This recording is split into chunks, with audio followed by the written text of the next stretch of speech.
అనేది ఎవరికైనా ఒకటే, ముఖ్యమంత్రికైనా ఒకటే రూలే, సామాన్యునికైనా ఒకటే రూలే.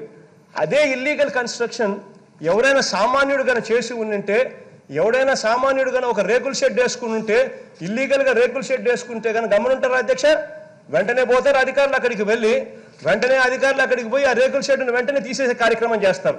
ఏమంటే సామాన్యుడు కాబట్టి తీసేస్తారు.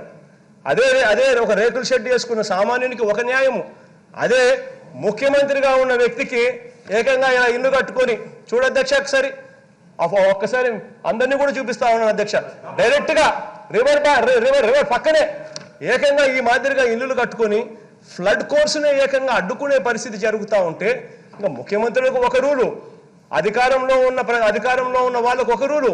రాజకీయ చరిత్ర ఉంటే నలుగురికి రోల్ మోడల్గా ఉండాలి.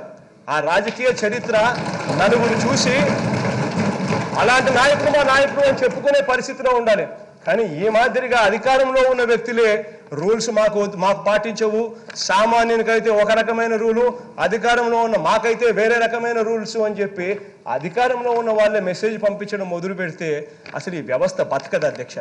అందుకనే మొట్టమొదటగా ఇల్లీగల్ కన్స్ట్రక్షన్ రిమూవల్ చేసే కార్యక్రమం ఎక్కడి నుంచి శ్రీకారం చుట్టాము అని అంటే, మొట్టమొదటగా ఇల్లీగల్గా కట్టిన అదే గ్రీవెన్స్ హాల్లో ఎక్కడైతే కలెక్టర్ల మీటింగ్ జరిగిందో, ఎక్కడైతే మొత్తం వ్యవస్థ అంతా ఎక్కడైతే కూర్చొని ఉందో అదే బిల్డింగ్ నే అక్కడే మొట్టమొదటి రోజే డిమాలిషన్ అక్కడే చేయమని చెప్పి ఆదేశాలు ఇచ్చాము అధ్యక్ష. ఆర్డర్స్ ఇచ్చాము, వెంటనే వెకేట్ చేయండి, వెకేట్ చేయకపోతే ఈ బిల్డింగ్స్ కూడా డిమాలిష్ చేయబడతాయని చెప్పాం.